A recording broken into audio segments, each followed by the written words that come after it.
let's go and get our mechanical stuff back together, and then we'll put on the auxiliary stuff.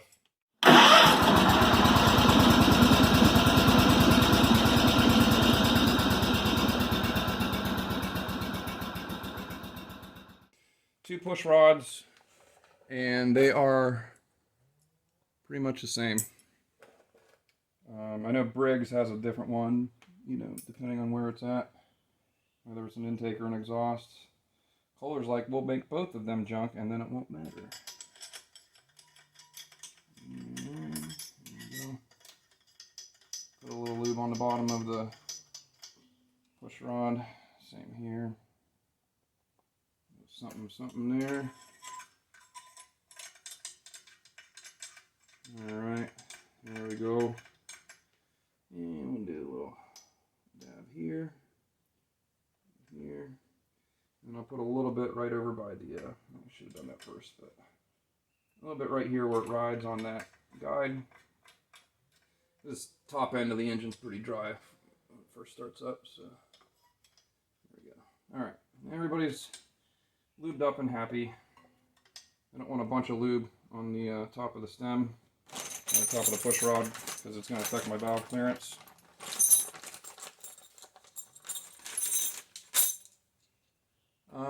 Okay, here we go. I believe the rocker arms are exactly the same, side to side.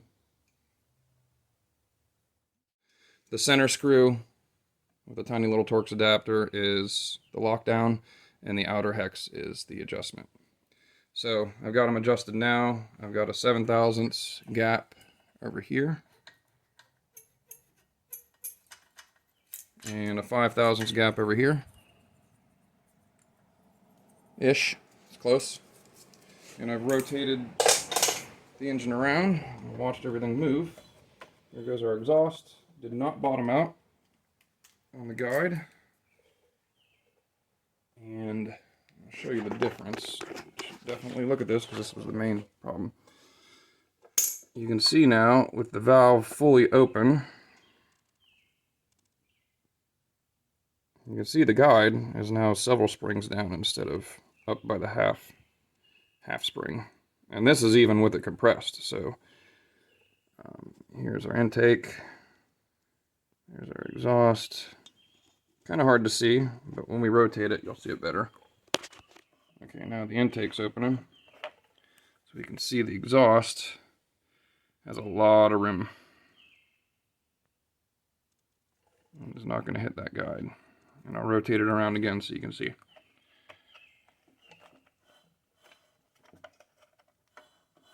Here comes our intake. Here comes our exhaust.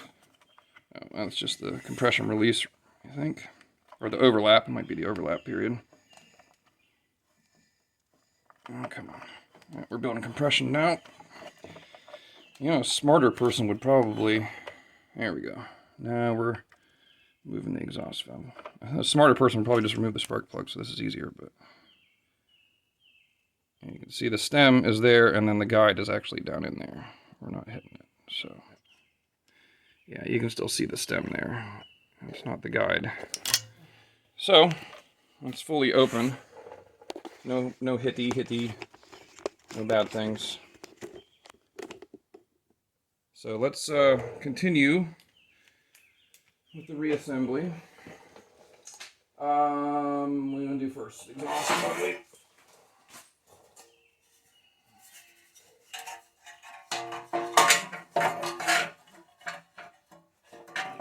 So we got a new gasket here. Gasket, muffler.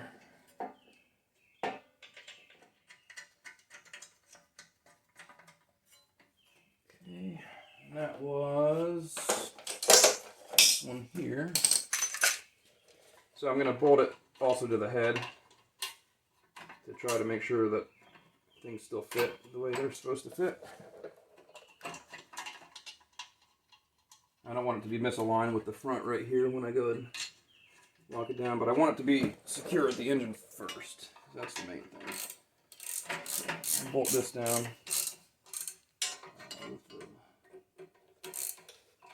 The Guten tight method. Make sure they're Guten tight.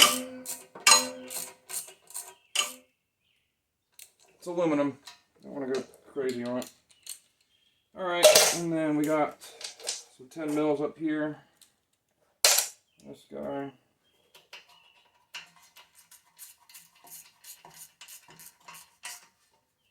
And then we'll put the valve cover on, and then the muffler shield, and then the intake, and then we'll fire it up.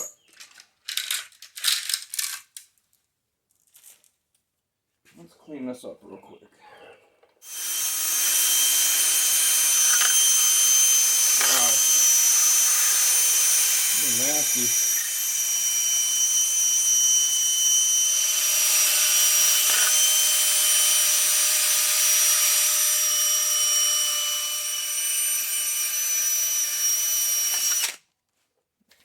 Ouch. There we go.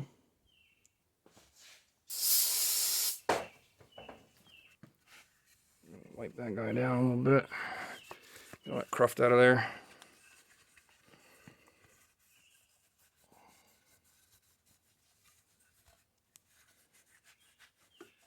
Looks pretty good. I'll put some HondaBond on there.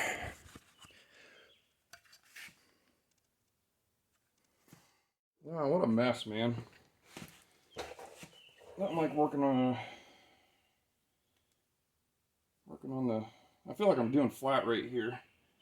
Just trying to fly through it. Oh man, this tube is not happy with me.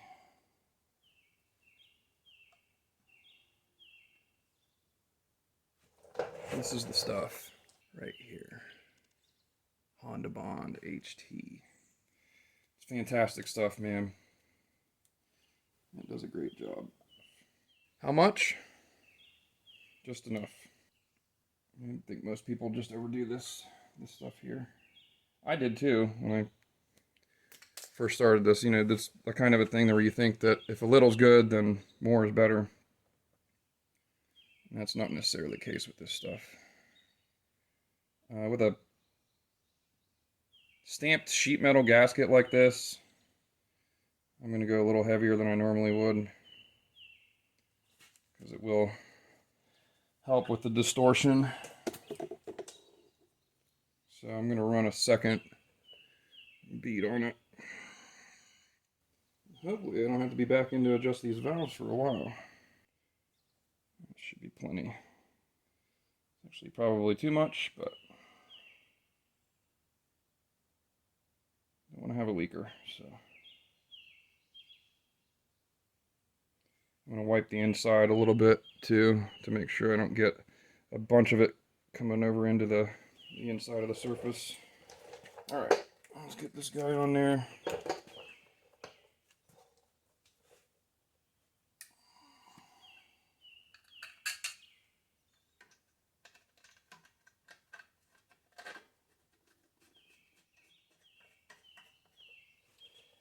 And this guy, I'm just going to run it down and seat him with an impact, but just until it clicks. Don't want to distort the flange. Wow. That one had some crufties in it. It was going in straight. I just wasn't happy about it. I'd rather the difficult one be the one at the top, though, than the ones down at the bottom.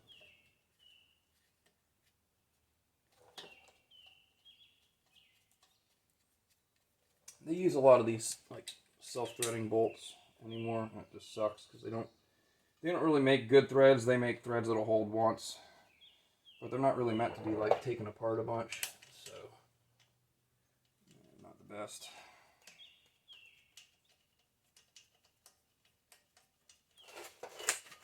It's a lot cheaper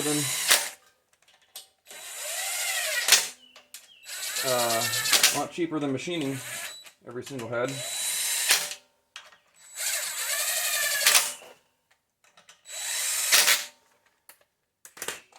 About one click, and I'm just going to go around and make sure it's hand tight.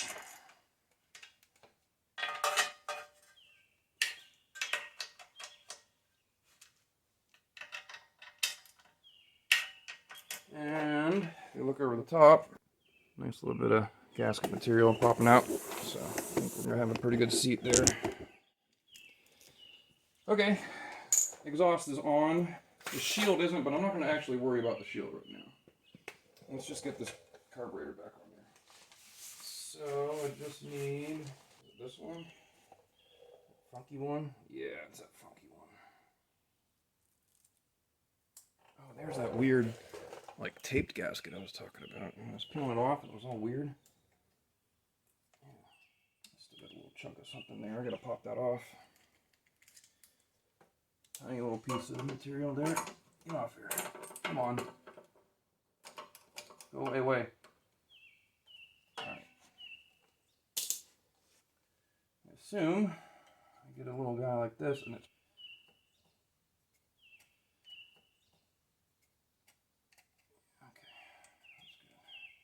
It's probably because there's this funky thing that they do on the back side of that. So this part goes on like that.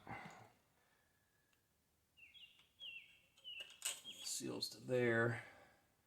And then this comes in and pulls against the carburetor. And then this, I believe, goes in like that. Yeah. So the back of our carburetor gasket looks to be good enough to reassemble at least. It's not terrible. There's a little bit of funkiness over here, but for what we're doing, I'm not going to worry about it. Gas smells terrible. So let's put this on first because I don't like how this is seating. I feel like that bolt is going to help make sure everything else stays in line.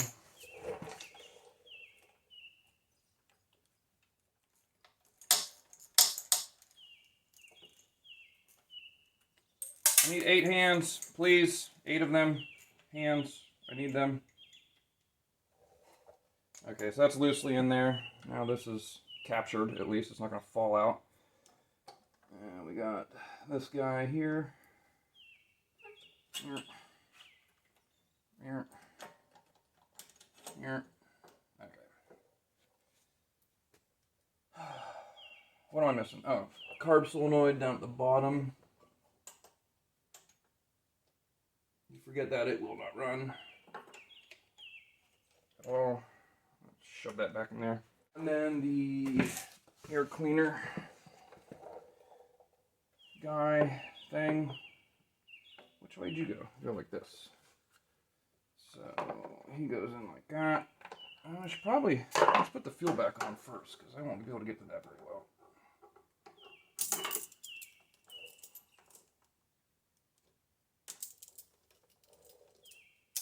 Let's make sure that that screw here where the carb solenoid goes in is tight.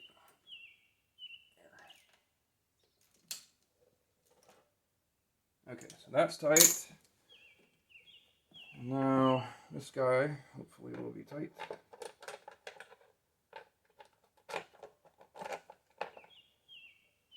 This goes around to here for evap.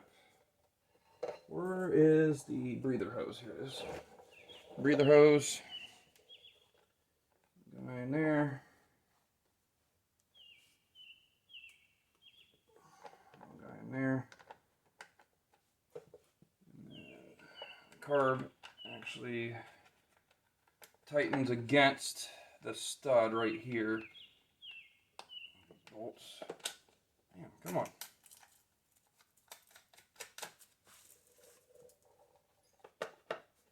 What am I missing? Why are you being such a pain?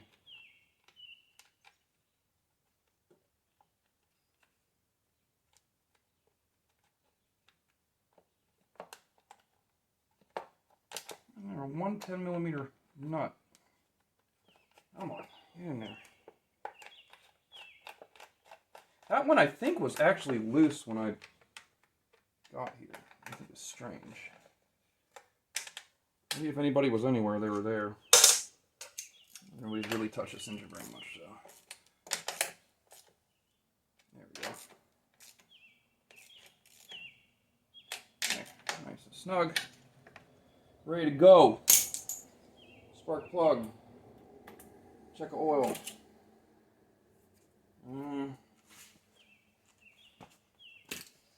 The last thing we need to do is blow it up after we've got this far.